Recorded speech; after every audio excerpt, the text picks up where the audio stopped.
Los problemas sociales son algo que nos deberían interesar a todos, no solo a los estudiantes o a los políticos, sino a toda la población en general.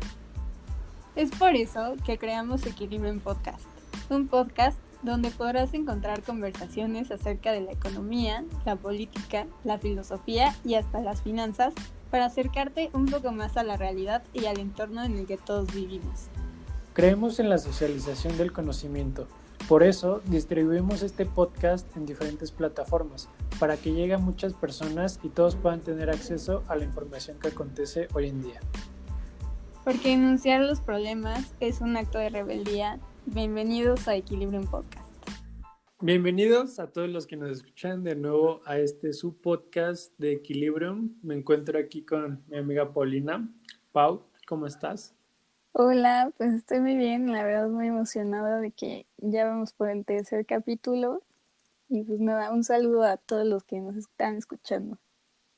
Ya el tercer capítulo se está pasando rápido esto, pero bueno, esperemos que les esté gustando esta dinámica y este nuevo proyecto que estamos empezando.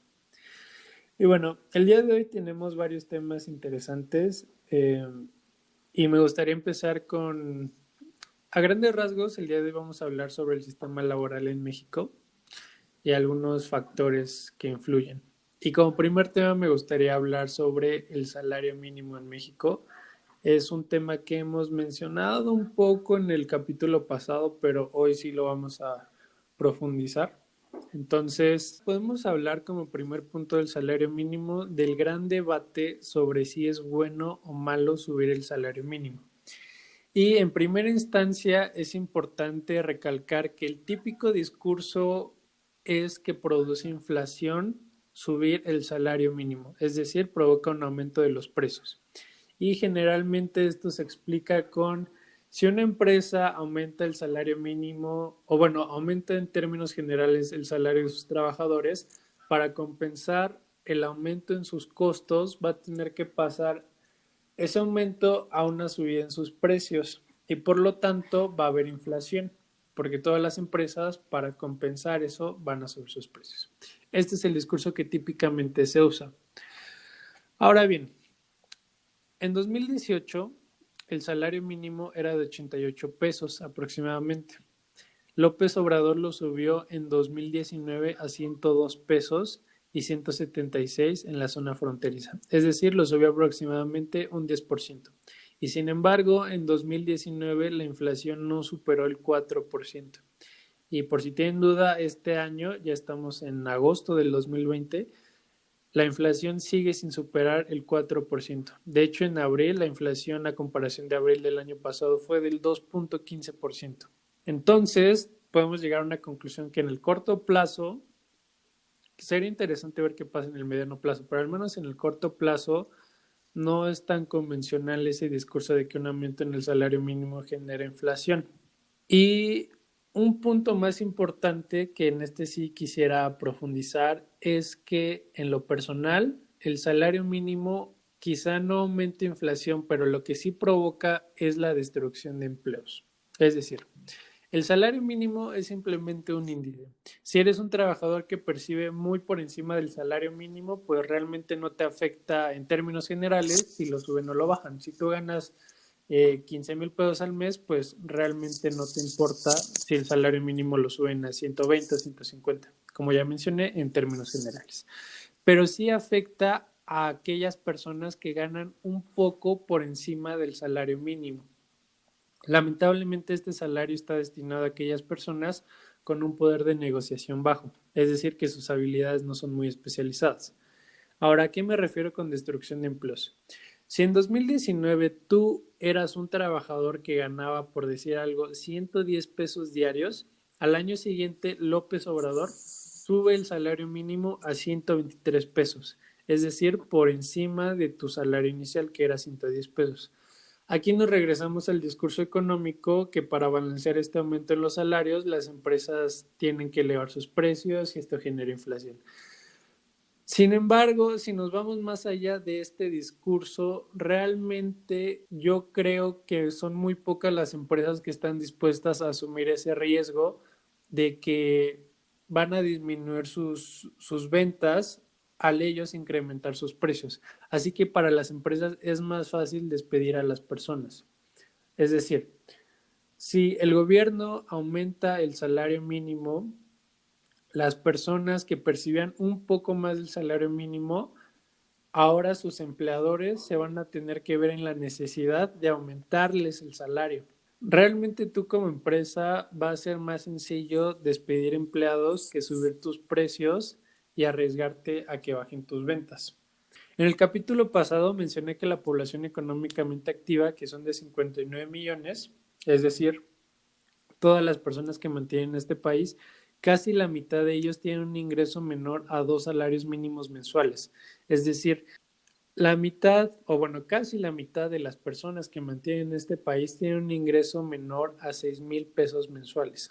Si se sube el salario mínimo, como lo ha hecho López Obrador, ¿realmente aumenta la calidad de vida de estas personas o muchos de ellos se quedan sin trabajo al aumentar el salario mínimo? Es decir, aquí la pregunta es, ¿las empresas se darían el lujo de subir el salario a todos sus empleados o una gran parte de ellos serían despedidos? No sé qué opines respecto a esto. Pues yo la verdad, o sea, soy una de las defensoras del salario mínimo, porque creo que si bien es una buena medida a largo plazo, en el corto plazo sí ayuda a resolver ciertos problemas, ¿no? Como la desigualdad salarial entre hombres y mujeres, porque el salario mínimo beneficia, pues como ya mencionaste, a todas las personas que tienen una baja remuneración de su trabajo, ¿no? Y pues siempre en las cuestiones de desigualdad las mujeres son las grandes perdedoras y como estas predominan en los trabajos poco remunerados, el salario mínimo pienso que es una medida que las beneficiaría mucho. Digo, esta medida no podría ser aplicada sola, sino que también deberían de ser, o sea, deberían de alcanzar la protección social universal, ¿no? Como el registro ante el IMSS, la posibilidad de adquirir una pensión, el acceso a los derechos laborales, etcétera, etcétera, ¿no? Pero creo que el salario mínimo sí es un gran primer paso para reducir la brecha salarial. Claro, y algo que mencionas ahí muy importante es la protección hacia los trabajadores. Como ya habíamos mencionado en el capítulo pasado, en este país el 57% del comercio es informal. Es decir, que son millones de trabajadores en este país que no cuentan con seguro social, que no cuentan con un seguro de desempleo, que no cuentan con un fondo para su pensión. Es decir, gran parte de los mexicanos está desprotegida ante la ley en cuestiones laborales. Y aquí una muy buena pregunta sería si el gobierno, en vez de intentar traer todo ese comercio informal a la formalidad, o si debería otorgar, si deberían crearse leyes para la protección al comercio informal, porque realmente estamos hablando de millones. Y si el gobierno tiene como meta traer todo ese comercio informal a la formalidad, pues honestamente no sé cuántos años pasarían o si tendría que literalmente cambiar todo el sistema, porque así como lo veo, está muy difícil que muchas personas se asocien al comercio informal y como tú mencionabas bien, muchas personas, en especial las mujeres en este país, están desprotegidas en ese sentido de cuestiones laborales. Sí, o sea, justo como mencionábamos en capítulos anteriores, la población que trabaja en el comercio informal no tiene realmente ningún incentivo para formalizar su trabajo, ¿no? Porque los impuestos que grava el gobierno a los trabajadores formales no se traducen realmente en una mejora en los servicios públicos, ¿no? Entonces, creo que lo primero que habría que hacer sería reestructurar el sistema, sobre todo el sistema de salud, si bien no para que los trabajadores informales se vuelvan formales, porque creo que ya es un sector tan grande de la población que hacerlo incluiría costos muy altos, Sí, claro. pero sí para que las personas tengan un mejor nivel de vida, ¿no? O sea, más allá de querer volver formal el comercio informal, creo que se deberían de abocar los esfuerzos a mejorar los sistemas públicos.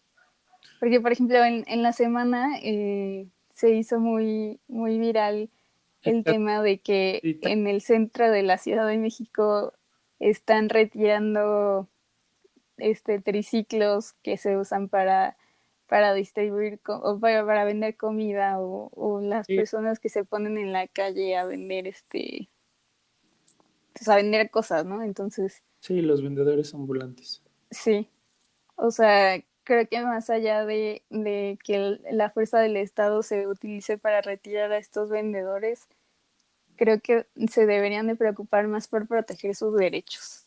O Claro, sea, creo que las medidas que está empleando el gobierno de retirar a estos trabajadores no responde a una problemática más que la aparente, o más que conservar la aparente estética de las ciudades en aquellas zonas de más alta, digamos, más alto nivel socioeconómico, ¿no? O sea, como que buscan limpiar la pobreza para que no se vea mal la ciudad.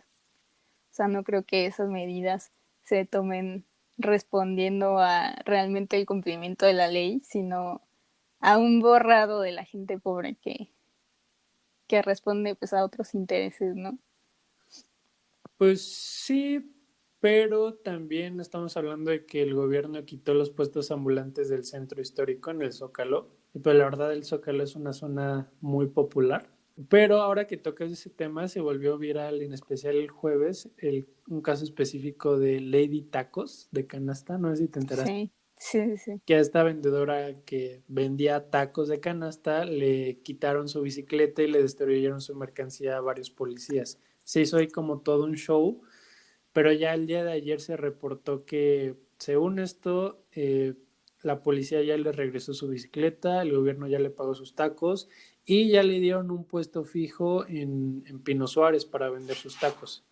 Entonces creo que este es un ejemplo de cómo el gobierno, sí, sí, como bien dices, no es posible que les den seguros o mejores condiciones laborales para todo el comercio informal porque implicaría grandes costes, pero al menos sí una protección hacia, a fin de cuentas, hacia las actividades que hacen, ¿no? Son actividades dignas con el fin de obtener un ingreso y sacar adelante a todas sus familias.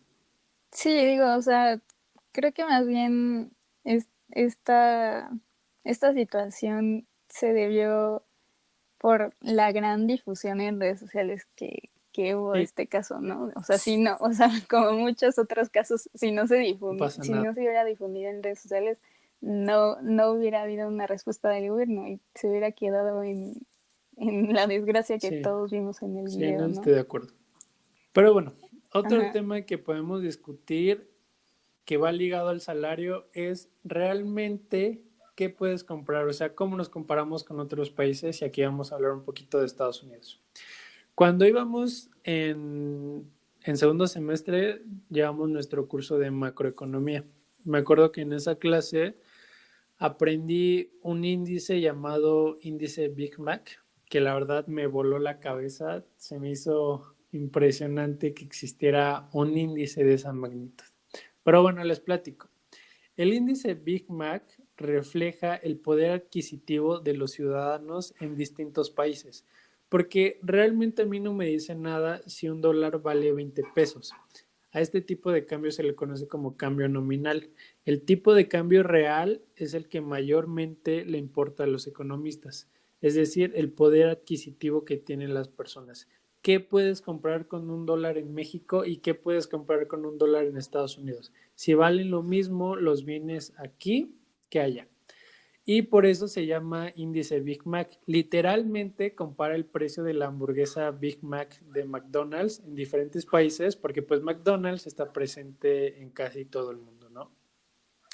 Pero bueno, en Estados Unidos la Big Mac está en 5.67 dólares, que son aproximadamente 120 pesos. Y en México está en 2.66 dólares, que son 60 pesos, es decir, la mitad. Entonces, si nos comparamos con Estados Unidos, según este índice, pues sí es más barato vivir en México que en Estados Unidos. Por ejemplo, el país con el más alto índice Big Mac era Suiza, si no mal recuerdo. Una Big Mac allá cuesta como casi $7, que son 140 pesos. Imagínate pagar 140 pesos por una hamburguesa, es demasiado. O también si nos vamos a otros Sí. servicios, ¿no? El cine en Estados Unidos en promedio está en $10, la sala tradicional son más o menos 200 pesos. Eso aquí ni el VIP de México cuesta eso, ¿no? Entonces, mi punto es que en teoría es más barato vivir aquí en México, pero una cuestión muy importante es cuál es el salario mínimo en Estados Unidos. Bueno, pues el salario mínimo en Estados Unidos es de $7.25 por hora. Si tú trabajas 8 horas, son $58 al día. Por 5 días a la semana, 290. Así que estamos hablando de que el trabajador que gana el salario mínimo en Estados Unidos tiene un ingreso de $1,160 mensuales, que se traduce a 25,500 pesos. Es decir, el peor trabajador, más bien el trabajador con el peor salario en Estados Unidos gana más que yo creo que el 70% que los trabajadores mexicanos. 25,000 pesos son, lamentablemente es demasiado para la mayoría de los trabajadores aquí. Entonces aquí podemos ver que a pesar de que en teoría es más caro vivir en Estados Unidos, pues sus condiciones laborales sí son muchísimo mejor que en México. Por eso no es raro ver que tantas personas de México como de Centroamérica y de Sudamérica, pues día con día intentan llegar ilegalmente a Estados Unidos, ¿no? Porque simplemente con voltear hamburguesas, pues puedes tener un muchísimo mejor ingreso que chance algún licenciado en este país. Sí, no, y eso también, o sea, ahí como que surge el debate de si la universidad te da Claro, acceso a un mejor salario, ¿no? Y, o sea, se ha demostrado que, ay, pues tal vez, o sea, las personas con bajos niveles educativos ganan más que aquellos con hasta posgrados, ¿no? O sea, creo que tú tienes como los datos más fuertes en ese sentido. No sé sí, si quieres hablar pues de eso. la teoría económica dice que está relacionado el nivel de educación con los ingresos que percibas. Esto partiendo del supuesto de que una población con mayor nivel educativo generará productos con mayor valor agregado, los cuales al final del día van a tener mayor valor en el mercado y por lo tanto la renta percibida de esta población va a aumentar. Ahora, ¿qué es lo que pasa? En términos generales, una persona con un posgrado percibe 10,000 pesos más mensuales que una persona con licenciatura. Ya sé que hay distintos trabajadores que no ganan lo mismo un ingeniero, que un médico, que un financiero, que un actuario. Esto es en promedio, ¿no? Pero aquí un debate muy importante es, también está el típico discurso de si realmente vale la pena ir a la universidad. Y me gustaría hablar un poco de ello, porque como ya mencioné en este momento, se tiene la idea de que a mayor grado de estudios, mayor va a ser tu calidad de vida. Vas a percibir mayores ingresos a lo largo de tu vida. Y el debate aquí es que pues todos hemos escuchado que la universidad no te garantiza el éxito, que puedes llegar más lejos sin un título universitario y cosas así. Entonces me gustaría dar mi opinión al respecto, porque en lo personal no estoy de acuerdo con eso. Yo sí soy pro universidad, si se le puede llamar así. Y ahí te van mis razones. O sea, en primer lugar, todos escuchamos que cuando se aborda el tema se menciona a Steve Jobs, a Mark Zuckerberg, a Bill Gates. Y la cuestión aquí es que todos ellos son excepciones, no son ejemplos como tal. O sea, Steve Jobs es el fundador de una de las empresas líderes en innovación tecnológica desde hace más de 10 años, que es Apple. Él iba a la universidad en Red College, pero dejó sus estudios porque eran muy costosos. Luego tenemos a Mark Zuckerberg, que ya todos lo conocemos, dejó Harvard en 2004 tras la creación de Facebook, un gigante tecnológico que continuamente Estados Unidos cita a Mark porque al gobierno le asusta que Facebook tenga tanto poder. Pero en fin, Él dejó la universidad y en 2008, con solo 23 años de edad, fue declarado el multimillonario más joven según Forbes. Él, antes de entrar a la universidad, a los 12 años, creó un programa que Microsoft quiso comprar.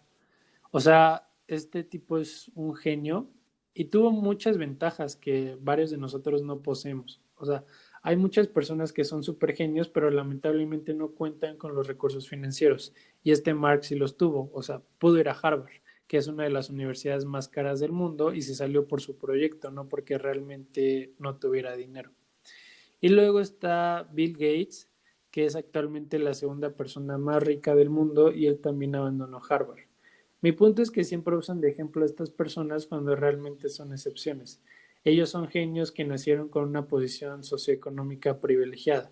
Regresando a la analogía que utilizamos para describir la desigualdad social, ellos nacieron en un escalón muy alto. Incluso me atrevo a decir que en el escalón 1% más privilegiado del mundo. Así que por eso no debemos comparar, o sea, no debemos difundir el mensaje de que una universidad no te garantiza nada. Porque para jóvenes mexicanos que no terminen ni siquiera la preparatoria porque tienen la mentalidad que llegarán como ellos, que ojo, no estoy diciendo que no se pueda, sino que lo dicen por decir, cuando realmente no tienen ningún plan o no son súper destacados.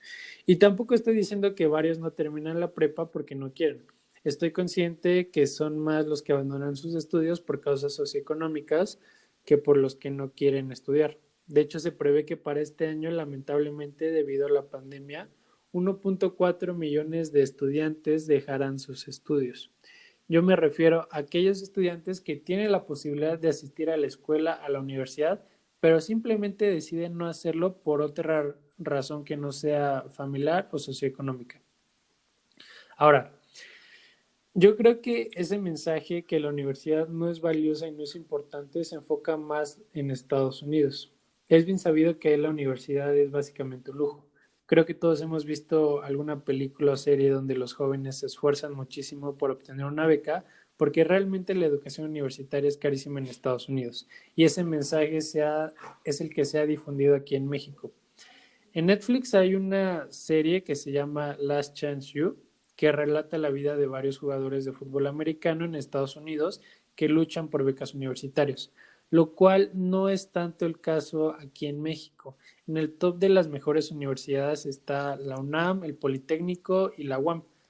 Por supuesto están también las mejores universidades privadas como el TEC de Monterrey, obviamente el ITAM y la NAHUAC, pero son minoría a comparación de las públicas. O sea, la matrícula de los alumnos en el TEC es de 91,000 estudiantes más o menos. En el ITAM yo creo que no pasa de los 9,000 estudiantes. Sí, yo creo que No, menos. O menos, sea, mucho menos. somos realmente somos la minoría de la minoría. Ahora, en la UNAM hay aproximadamente 365,000 estudiantes. En el Poli casi 200,000 estudiantes.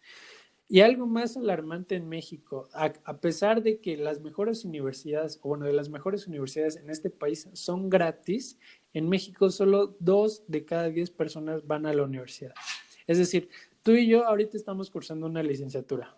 Bueno, tú cursas 2. Esto significa que allá afuera hay Ya 8 lo sé. personas de nuestra edad que no pudieron ir a la universidad. Realmente ir a la universidad en este país es un privilegio. Ahora, los que ingresan a la licenciatura, solo el 21% la termina. Entonces, en este país es muy reducido el número de las personas que cuentan con una licenciatura. Y digo, ya es un tema muy profundo las razones por las cuales las personas abandonan la licenciatura, quizá porque espero que la mayoría se dé cuenta que eso no es lo que quiso. O sea, creo que todos conocemos a varios compañeros que dejaron la universidad tras el primer semestre porque no les gustó, quizá por cuestiones socioeconómicas o hay diferentes razones realmente.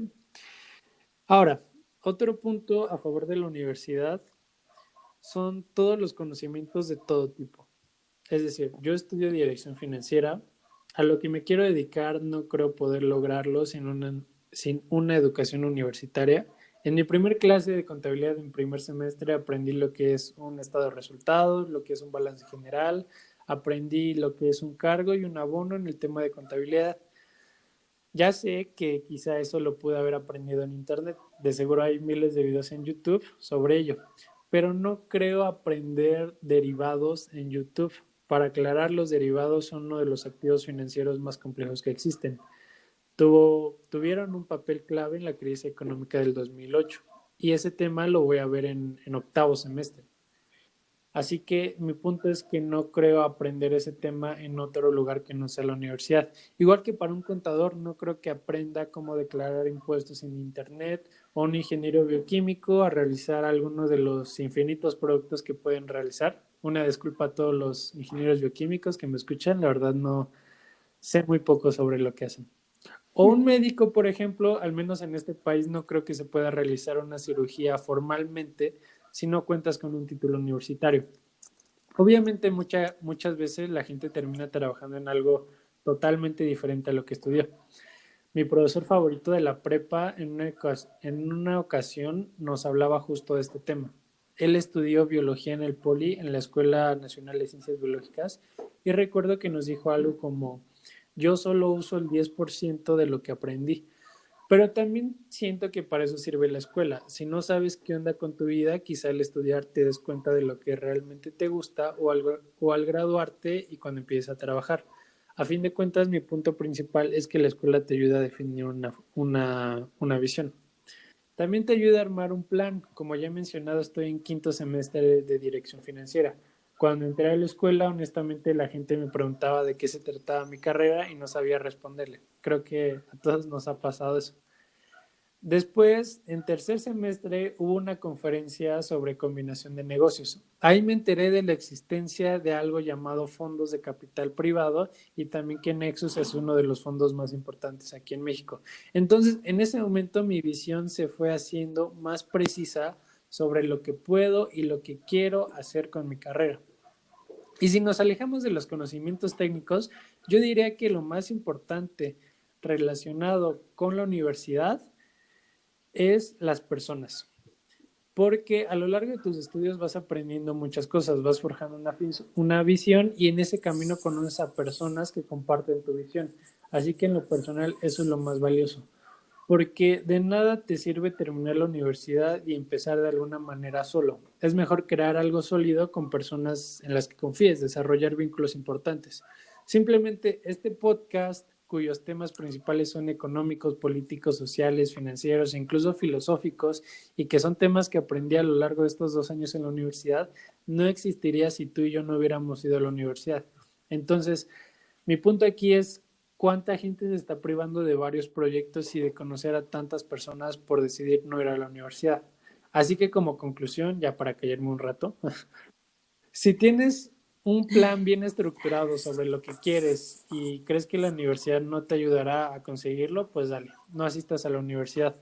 Y aparte, si no sabes qué onda con tu vida y no eres un genio prodigio, uno en un millón, asiste a la universidad. Porque todas las personas que conozcas realmente te van a ayudar a fijar una visión sobre lo que quieres. Así que creo que en este país, si la gente tiene la oportunidad de asistir a la universidad, que lo haga, porque las mejores universidades son gratuitas. Creo que ahí tocas un tema muy importante que es la educación y la verdad es que no comparto A ver, mucho de lo que dijiste porque aquí en realidad o en este país ir a la universidad en sí no creo que sea tan fácil como de decidir ir o no ir, ¿no? O sea, creo que todo el sistema educativo no está planteado para que las personas, o más bien la totalidad de las personas vayan avanzando en sus niveles de estudio, ¿no? Porque, o sea, el asistir a la escuela o no en México no es de que o sea, el alumno quiera ir a la escuela, sino que tiene las oportunidades y que toda su vida y sus cuestiones familiares y sociales se juntaron para permitirle asistir a la escuela. O sea, muchas veces caemos en el mito de la meritocracia de que, por ejemplo, en la UNAM los mejores estudiantes son los que pasan el examen.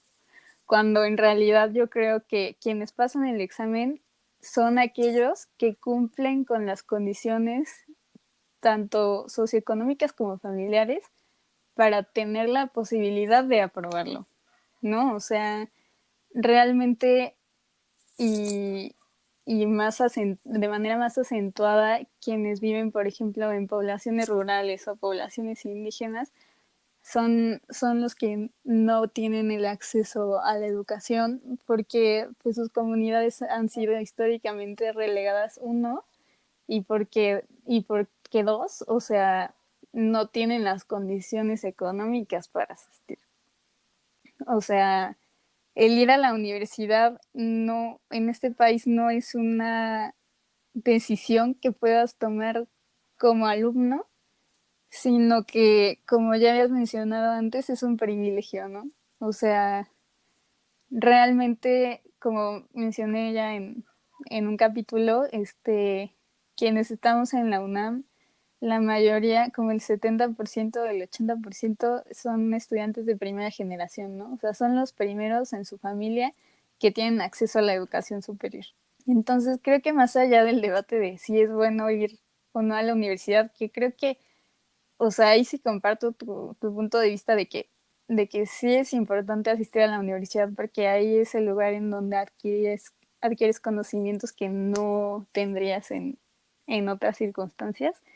Más allá de eso, deberíamos de estar discutiendo por qué no todos pueden ir a la universidad, ¿no? O sea, ¿por qué el sistema educativo mexicano no provee las herramientas para que todos puedan ir a la universidad, ¿no? O sea, y creo que, o sea, uno de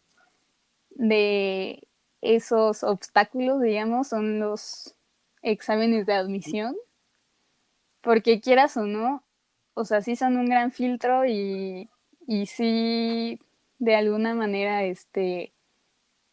digamos, compensan a los mejores estudiantes, pero es que muchas veces no, o sea, no son quienes son más inteligentes o no son quienes se merecen más un lugar en la universidad, ¿no?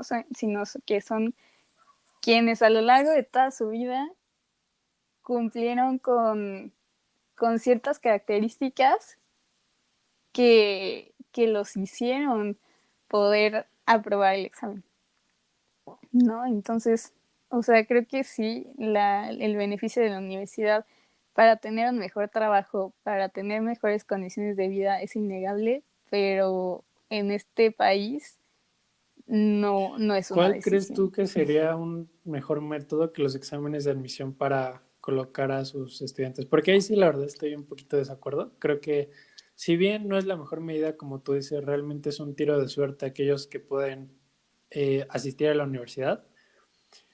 Pero más allá de eso, no creo que haya una mejor forma de filtrar a los estudiantes que, entre comillas, merecen ingresar. Porque de por sí, como ya mencioné, solo el 21% de los que ingresan a una licenciatura la terminan.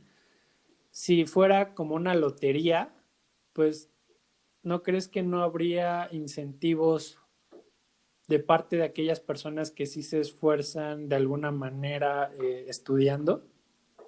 O sea, yo no digo que, por ejemplo, que den los lugares al azar, ¿no? Digo, por ejemplo, que en una institución como la UNAM, que ya está establecida, que ya alcanzó la autonomía en la Constitución, ¿sabes? O sea, de hecho ya somos demasiados como para que aumenten la matrícula, ¿no?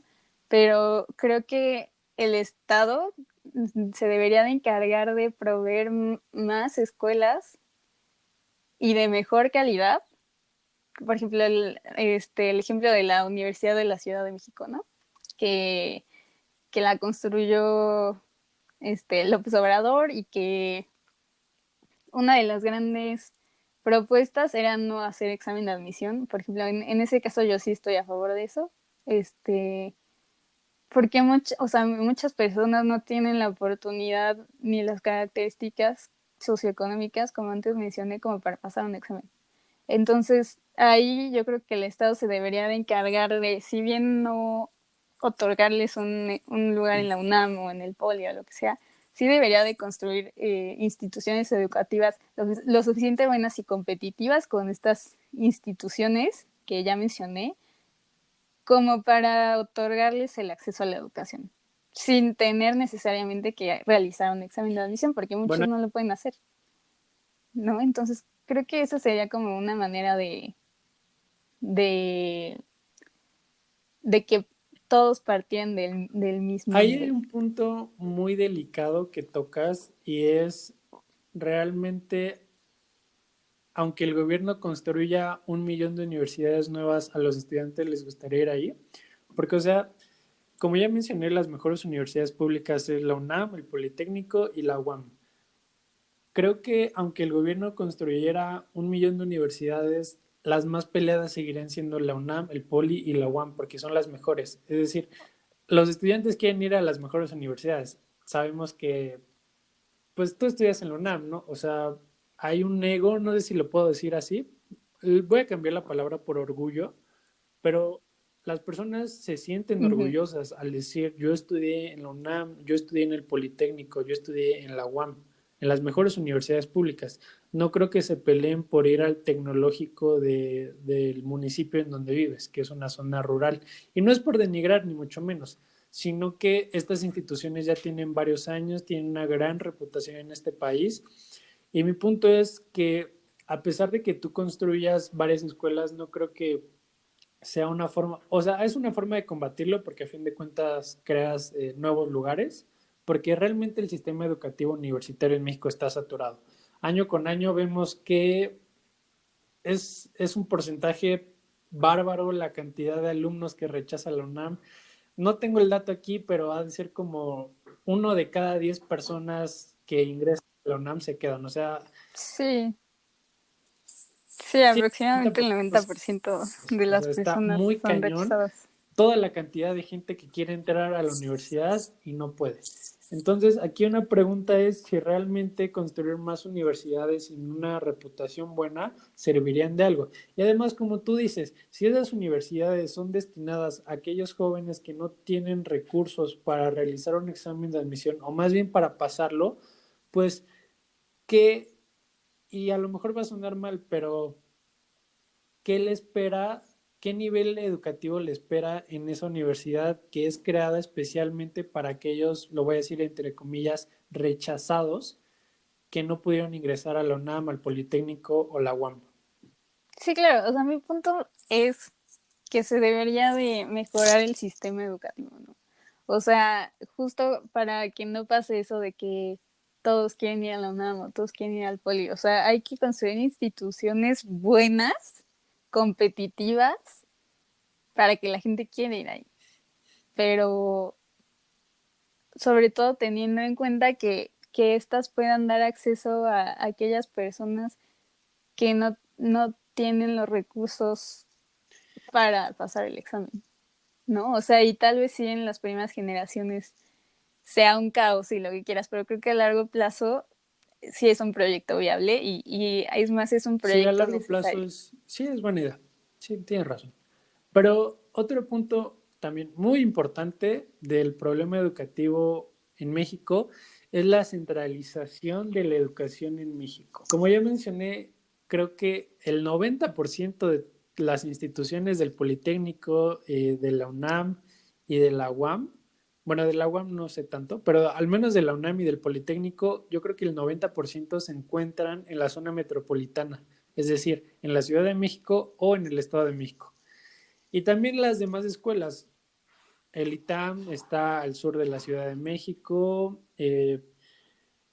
Bueno, el TEC de Monterrey tiene campus en varios estados, pero mi punto es que la mayoría de las escuelas con una mejor reputación se encuentran en la Ciudad de México. Entonces, obviamente es una desventaja, porque la Ciudad de México es un territorio pequeñísimo a comparación de todo el país. Le estás quitando la oportunidad de ir a excelentes escuelas a estudiantes de otros estados. Realmente aquí en México las capitales son la Ciudad de México, Monterrey y Jalisco. De ahí en fuera, no digo que los estudiantes no tengan acceso a un nivel educativo de calidad, pero como tal va a ser muy difícil que una persona en Puebla estudie en ese mismo, bueno, no, porque ahí está se me fue esta universidad muy, Sí, la Benemérita La Juárez, no olvídalo. Benemérita Universidad. No sé, pero creo que mi punto está claro, ¿no? Es muy difícil también que los alumnos puedan acceder a una educación de calidad universitaria si la mayoría de las mejores universidades de este país están centralizadas en la Ciudad de México. Sí, justo, o sea, creo que también el tema del centralismo y el federalismo es relevante para esta conversación porque, digo, nuestro país como ente constituido es federal, ¿no? O sea, sí está en la Constitución, pero de facto es muy centralista porque pues todos los poderes y todas, como bien dices, las instituciones educativas más relevantes se Sí, concentran en el centro. abro un paréntesis pequeñito, un pequeño paréntesis político.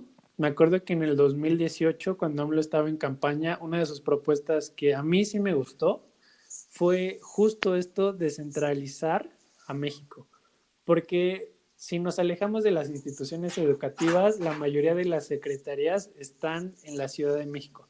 Entonces, lo que él proponía en primer lugar era disminuir el número de secretarías, ¿no? Porque hay secretarías para todo. O sea, se me fue el caso que se hizo viral hace poco con este Chumel, que iba a un foro de discriminación y López Obrador mencionó que Ah, sí, ya. ándale, el CONAPRED. El Y López CONAPRED. Obrador dijo que ni siquiera estaba enterado del CONAPRED. Que quién sabe si sea verdad o no, pero mi punto es que una de sus propuestas era disminuir todas las instituciones públicas porque son demasiadas y muchas veces eso contribuye a la desviación del presupuesto público. Y en segundo lugar, destinar varias instituciones, varias secretarías a distintos estados, porque la centralización en este país es muy fuerte. Casi todo se concentra en la Ciudad de México, en Monterrey o en Jalisco. Entonces sí, ese era un pequeño paréntesis político que también no solo pasa en el nivel educativo, sino en el sector público. Realmente la centralización en este país es muy fuerte. Sí, o sea, creo que justo AMLO en su discurso planeaba descentralizar al país, pero creo que también, por ejemplo, el hecho de que se haya mudado a Palacio Nacional es un acto también simbólico de que el En poder la está Ciudad de México. concentrado en la Ciudad de México, ¿no? O sea, realmente solo buscó hacer federal al país de manera discursiva, ¿no? No, o sea, realmente con todas sus acciones ha demostrado que el poder está en el centro y que más bien el poder está Claro. en el ejecutivo, ¿no? Pues sí, pero ya veremos qué hace este López Obrador. Todavía le quedan 4 años y ya veremos si cumple esta propuesta, porque justo todavía no realiza ese intento por descentralizar a la Ciudad de México. Y bueno, ya para terminar este tema educativo, un último punto que me gustaría tocar, que es algo que ya mencionabas, es que realmente en este país tener educación, si bien además de ser un privilegio, es un tiro de suerte. Porque nosotros ahorita estamos hablando de la educación universitaria, pero el problema se va más allá. Si nos vamos a la educación básica, la educación primaria, en primer lugar, es un tiro de suerte que en tu comunidad haya una buena escuela. Como ya mencionábamos, como tú mencionaste, hay muchas regiones marginadas en este país que no cuentan con al menos una primaria, es decir, sus educaciones educativas, perdón, sus instituciones educativas son muy malas. Como primer punto, que tengas un lugar donde estudiar. Ok, tienes un lugar donde estudiar. En segundo lugar, que tengas buenos profesores, porque también lamentablemente tenemos una mala reputación con los profesores en este país. Obviamente muchos no están calificados y me acuerdo que por ahí hace como 5 años hubo un problema. Este, la verdad no tengo bien los datos, pero varios profesores se manifestaron porque no querían que los evaluaran, una cosa así. Realmente no me acuerdo mucho. Bueno, Bueno, sí, ese es ese otro es otro tema. tema. Pero mi punto aquí es que, Creo que aparte de ser un privilegio, la educación es un tiro de suerte. Un tiro de suerte de que cuentes con, en primer lugar, con las condiciones socioeconómicas adecuadas, que tu familia pueda mandarte a la escuela de manera digna, entre comillas, es decir, que que a lo mejor no te puedan llevar en un carro, pero sí puedas tener acceso al transporte público, a una vía segura de llegar, que no tengas que caminar kilómetros para llegar a una escuela. Eso en primer lugar. Y en segundo lugar, que la institución a donde vayas sea una buena institución. Que en tu primaria, en tu secundaria, hayan buenos profesores, que en tu preparatoria hayan buenos profesores. Es decir, realmente aquí la educación en México es un tiro de suerte. Bueno, ahora que estamos hablando del sistema laboral y el sistema educativo en México, creo que también es importante visibilizar el trabajo no remunerado. El trabajo no remunerado es aquel que realizan las personas reflejado en actividades de cuidado de personas y del hogar, ¿no? Y que por ello no reciben ninguna retribución financiera a cambio. Y lo importante aquí creo que es que son tareas que serían pagadas en el espacio público, pero que como están hechas en el espacio privado, no tienen un pago. Y creo que esto nace de la dicotomía entre el papel de los hombres y el papel de las mujeres que ha existido para la división sexual del trabajo. Y es que generalmente a los hombres se les coloca en la esfera pública, ¿no? O sea, son aquellos capaces de enunciar los problemas y de actuar para resolverlos, y las mujeres son relevadas al espacio privado, ¿no? O sea, al cuidado de los hijos, al mantenimiento de la familia, a las labores domésticas, etcétera. Y pues creo que este es un problema porque, o sea, el trabajo no remunerado también es trabajo porque pues constituye, por ejemplo, la elaboración de alimentos, ¿no? Que en el espacio público pues sí se refleja en un pago. Incluye el cuidado de las niñas y de los niños, que por ejemplo en una guardería, pues obviamente las personas que trabajan ahí sí reciben un sueldo. Entonces, creo que visibilizar este trabajo es importante, sobre todo en México, porque pues la mayoría del trabajo no remunerado lo realizan mujeres, ¿no?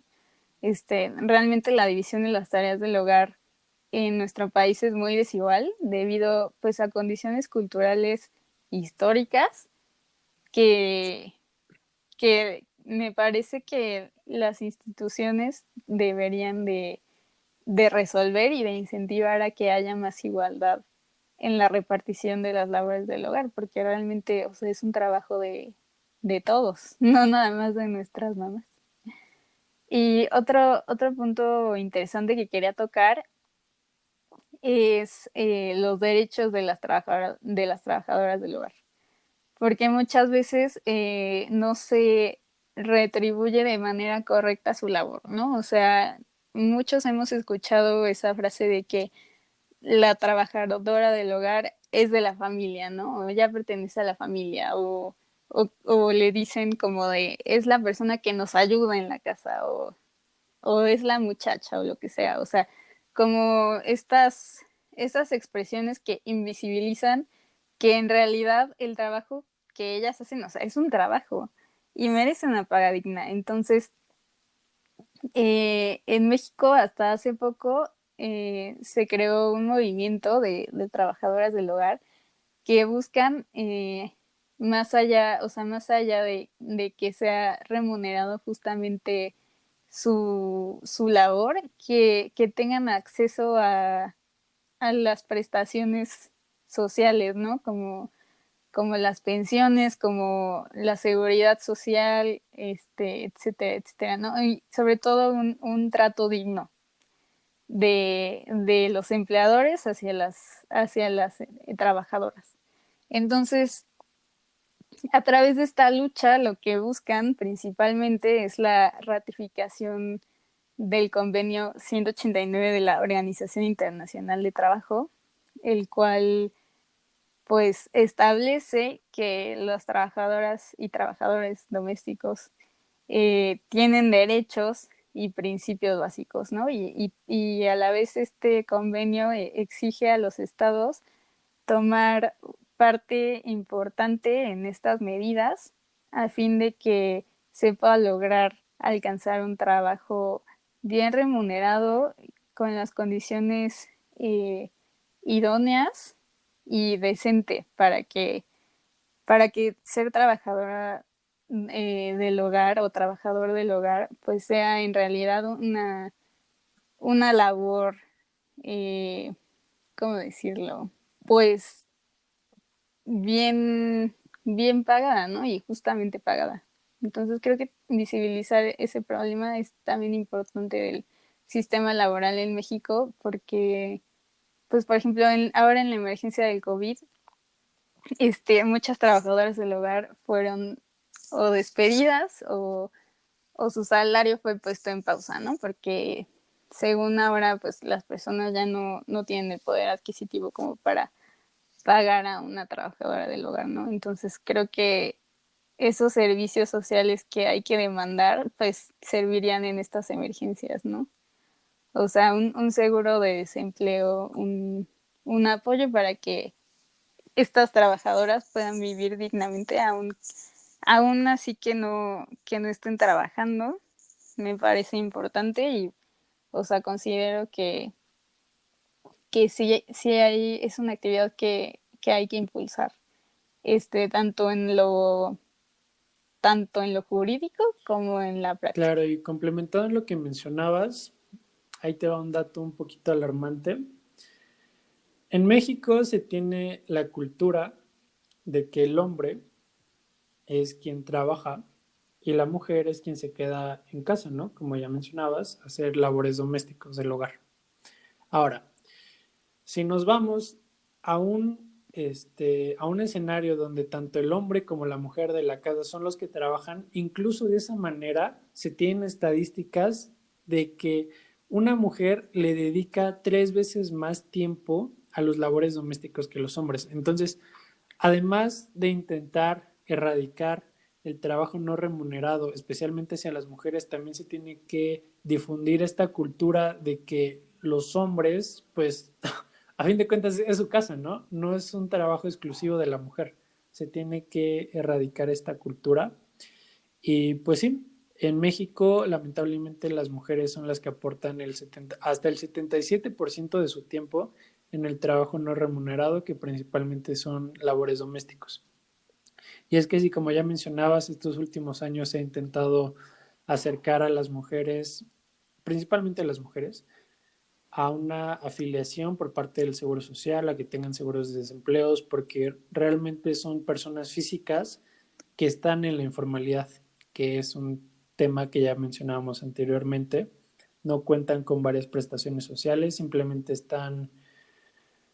tienen ese riesgo de que si el día de mañana se quedan sin el trabajo en donde lo realizan, pues se van a quedar sin ingreso. No van a tener una pensión, no van a tener un seguro social, no van a tener nada. Entonces sí es algo muy importante que mencionas, el trabajo no remunerado en este país. Y justo, o sea, esta concentración de las labores de cuidado en las mujeres trae consigo una desigualdad económica muy grande, porque, por ejemplo, en este sexenio se volvió muy famoso el proyecto de darle becas a los niños, ¿no? A los mal llamados niños, Podemos, que no estudian ni sí, trabajan. tú continúa, pero eso es un tema muy interesante. No, ok, este, que no estudian ni trabajan, ¿no? Entonces, creo que este tipo de apoyo sí tiene un respaldo empírico porque justamente el porcentaje más grande de personas que no estudian ni trabajan son mujeres, uno, y dos, son mujeres que realizan labores de cuidado, ¿no? Entonces, creo que esta beca y este tipo de apoyos sí tienen una razón de ser y más allá de ser juzgados y condenados, deben de ser eh, estimulados porque la población que no estudia ni trabaja, más allá de estar estigmatizada, sí está representada por mujeres en desventaja que realizan labores de cuidado. Y o sea, esta es una población vulnerable muy específica que el Estado sí les debe de garantizar ciertos derechos y cierto acceso pues a recursos que de otra manera no podrían obtener. Sí, claro. cuando López Obrador propuso eso fue fuertemente criticado de por qué destinaba tantos recursos económicos hacia los ninis que ni estudian ni trabajan. Pero aquí es un tema de debate, qué bueno que lo traes a la mesa, porque como ya mencionábamos anteriormente, tener una educación digna en este país es un tiro de suerte. Es un tiro de suerte de que hayas nacido en la familia correcta, si lo puedo llamar así, y que tenga las condiciones socioeconómicas adecuadas. A fin de cuentas, lo que intentó hacer AMLO tenía un buen fin, darle un apoyo económico hacia las personas que quisieran trabajar. Y es que esto ha tenido muy baja popularidad, porque todos hemos visto las típicas fotos donde destinan esas becas que AMLO les da hacia cosas, le voy a llamar innecesarias, que no tienen nada que ver con sus estudios, pero creo que no tenemos que caer en ese error de generalizar a todos, nada más porque vimos una foto donde utilizaron su beca en lo que no, pues ya lo catalogamos como malos. Yo sí creo que hubo muchos estudiantes que están aprovechando esas becas, ese apoyo que les está dando el gobierno para estudiar, porque como mencionas, lamentablemente las personas que tienen menos acceso a la educación son las mujeres en este país. Entonces creo que sí fue una buena política pública de parte de AMLO. Y aparte se estimula el consumo, es decir, con ese dinero, pues obviamente Mm, justo. los estudiantes van a tener en qué apoyarse económicamente para sustentar sus estudios. Entonces sí creo que es una buena política pública lo que hizo AMLO de otorgar becas a demasiados estudiantes que no cuentan con las condiciones económicas para poder asistir a la escuela. Justo, o sea, creo que también más allá de tener una razón social de fondo, tiene una razón económica bien sustentada que muchas personas no toman en cuenta. Y es justo lo que mencionaste de Exacto. la estimulación del Como ya consumo. mencioné en el capítulo pasado, la economía está diseñada para que circule el dinero. Si no hay circulación, no se mueve nada. Si la gente no compra, si la gente no gasta, pues se da crisis, como en la que lamentablemente estamos, donde se ha disminuido significativamente el consumo y la inversión a nivel nacional. Y pues bueno, creo que aquí terminaremos el podcast. La idea era hablar del sistema laboral a grandes rasgos en México. Nos desviamos un poco hacia el tema de las universidades, pero no pasa nada, ¿no? La idea de este podcast es tener una conversación interesante sobre diversos aspectos económicos, políticos y sociales. Sí, justo creo que, o sea, hablar de las condiciones del sistema educativo en México, pues sí, o sea, sí abona la conversación del sistema laboral, ¿no? Porque, pues, a fin de cuentas, el sistema educativo en México está construido para crear profesionales que mantengan el sistema económico vigente, ¿no? O sea, no está pensado como para pensar fuera de la caja, digamos, ¿no? O sea, sino seguir con este modelo que tenemos. Y digo que también es bueno hasta cierto punto, pero bueno, ya es otro tema que, que tocaremos Híjole, en sí, otro para capítulo. terminar, eso que dijiste es muy importante porque lamentablemente el sistema educativo está guiado para crear profesionales, es decir, no para que los estudiantes aprendan en sí.